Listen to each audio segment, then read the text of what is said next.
நமோ நமः சத்குருப்யோ சத்குருப்யோ நமோ நமः. நமோ நமः சத்குருப்யோ சத்குருப்யோ நமோ நமः. நமோ நமः சத்குருப்யோ சத்குருப்யோ நமோ நமः. நமோ நமः சத்குருப்யோ சத்குருப்யோ நமோ நமः.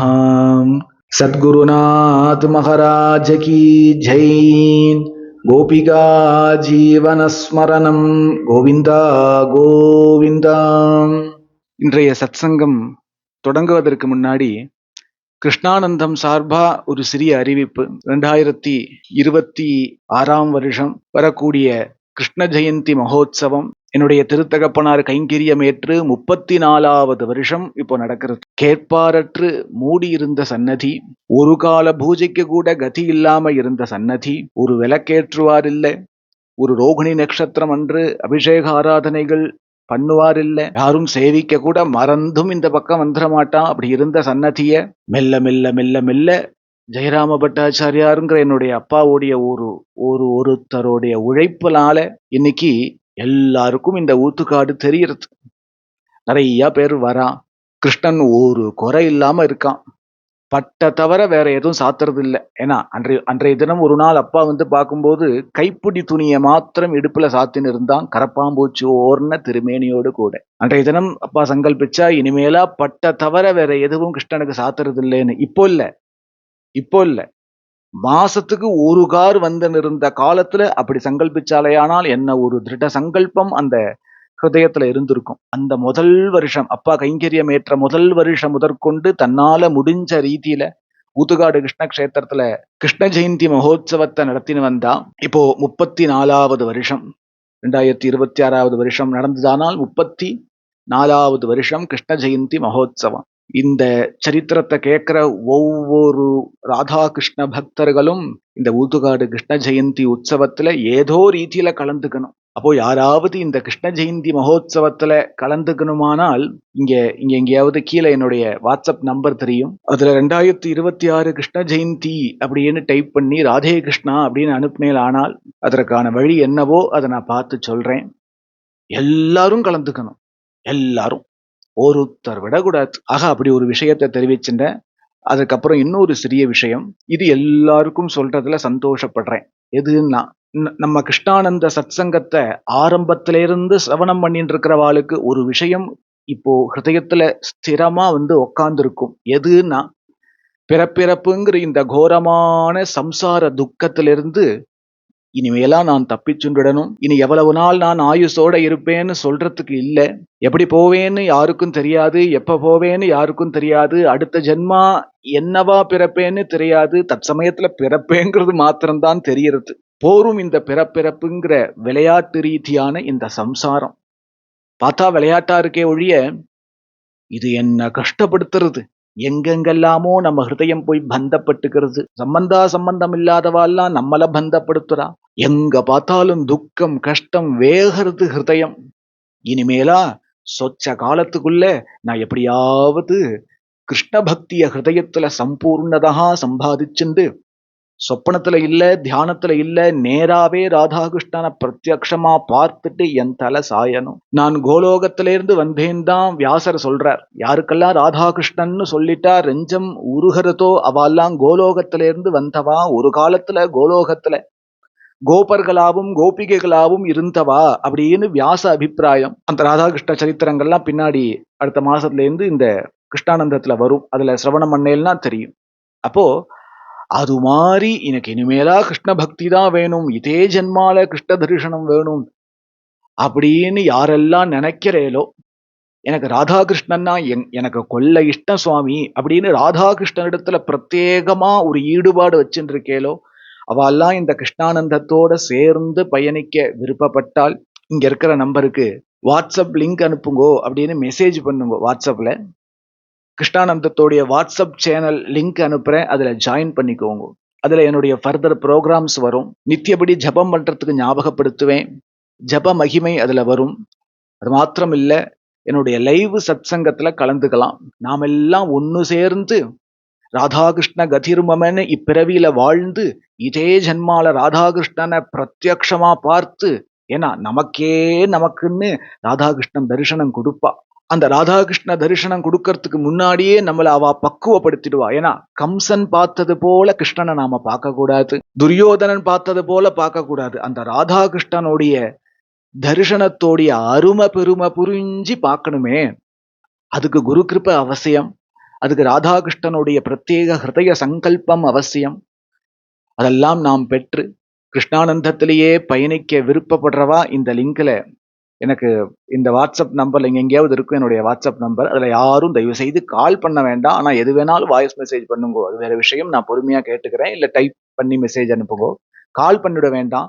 அதுல வாட்ஸ்அப் லிங்கை ஷேர் பண்ணுங்கோ அப்படின்னு எனக்கு ஒரு message அனுப்பிச்சலானால் Krishnanandam WhatsApp channel link அனுப்புறேன், அதுல ஜாயின் பண்ணிக்கோங்க. எல்லாரும் ஒன்று சேர்ந்து நாம் இதே ஜென்மால ராதாகிருஷ்ணனை பார்த்து கோலோகத்துக்கு போயிடுவோம். ஞாபகம் வச்சுக்கோங்க, எல்லாரும் ஊத்துக்காடு கிருஷ்ண ஜெயந்தி உற்சவத்துக்கு வரணும். ஆனால் இங்க ஒன்றும் பெரிய ஏற்பாடு ஒன்றும் இல்லை, பெரிய வசதி ஒன்றும் இல்லை. இங்க ஒன்றும் தங்க முடியாது, யாரையும் பிரத்யேகமா கவனிக்க வாய்ப்பு இல்லை. ஏன்னா ஆயிரக்கணக்கான ஜனங்கள் வருவா. அப்போ யாரையும் பிரத்யேகதாக கவனிக்க முடியாது. அதெல்லாம் எந்த எதிர்பார்ப்பும் இல்லாதபடி எனக்கு அந்த கிருஷ்ண ஜெயந்தி உற்சவத்துல அந்த மகா அபிஷேகத்தை பார்க்கணும், அந்த திவ்ய புஷ்பாலங்காரத்தை சேவிக்கணும், ஷோடச உபச்சாரத்தை கண்ணுனால பார்க்கணும். அன்னைக்கு கிருஷ்ண சாநித்தியத்துக்காக கிருஷ்ண மூலமந்திர ஹோமத்தை நான் காதால தரிசனம் பண்ணணும். எல்லாம் ஆசைப்படுறீங்களானால் எந்த விதமான எதிர்பார்ப்பும் இல்லாம நீங்க வாங்கோ.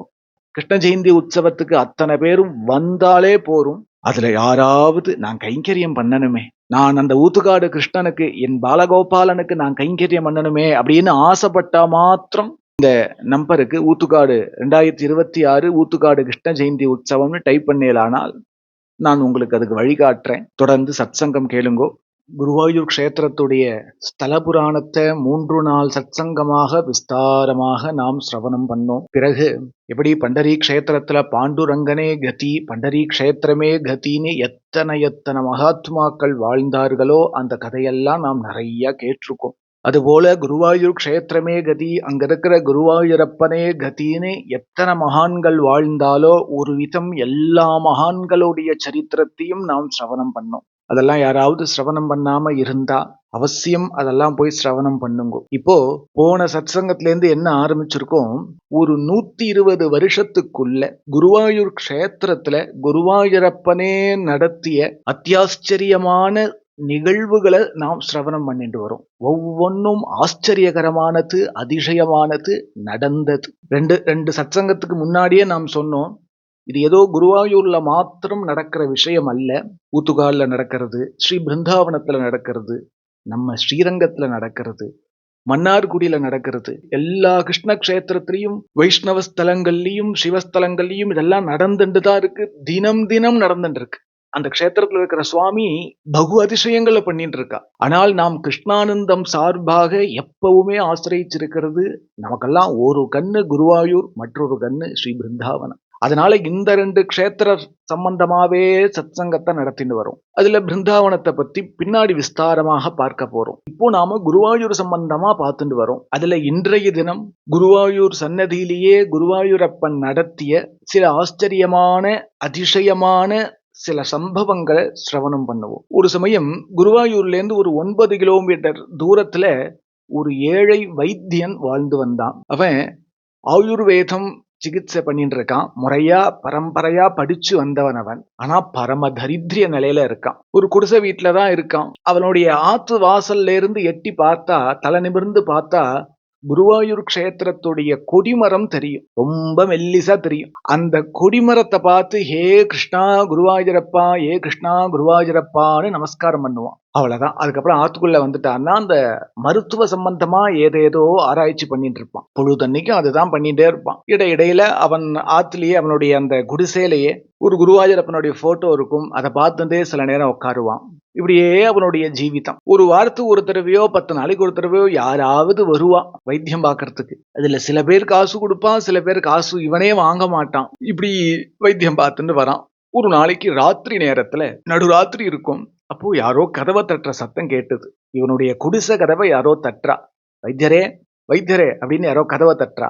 யார்ப்பா இந்த நேரத்துல அப்படின்னு எழுந்து கதவை திறந்து பார்த்தா வயித்த பிடிச்சுன்னு ஒருத்தன் நிக்கிறான். ஏன்பா அப்படின்னு கேட்கறான் இந்த வைத்தியன். 4 நாளா வயிற்று வலி, என்ன சாப்பிட்டும் சரியா போக மாட்டேங்கிறது, உங்களிடத்துல ஏதாவது மாத்திரை கிடைக்குமான்னு வந்தேன் அப்படின்னு சொல்ல, இப்ப நான் இந்த கதை நடந்துட்டு இருக்கிற சமயத்துல எல்லாம் இவனுடைய வீட்லயோ இவனுடைய ஊர்லயோ இவன் தெருவுலயோ எங்கேயுமே கரண்டே இல்லை. ராத்திரி ஆயிடுத்துன்னா, நான் கூட சின்ன வயசுல பார்த்திருக்கேன், ராத்திரி ஆயிடுத்துன்னா சிமினி விளக்கு ஏத்தி வச்சிருவா படுக்கிற இடத்துல, அவ்வளவுதான். யாராவது ரெஸ்ட் ரூம் பாதியில ஏஞ்சு போனான்னா அந்த சிமினி விளக்கு எடுத்துன்னு போயிட்டு வருவான். அது மாதிரி எல்லாம் நானே பார்த்திருக்கேன்.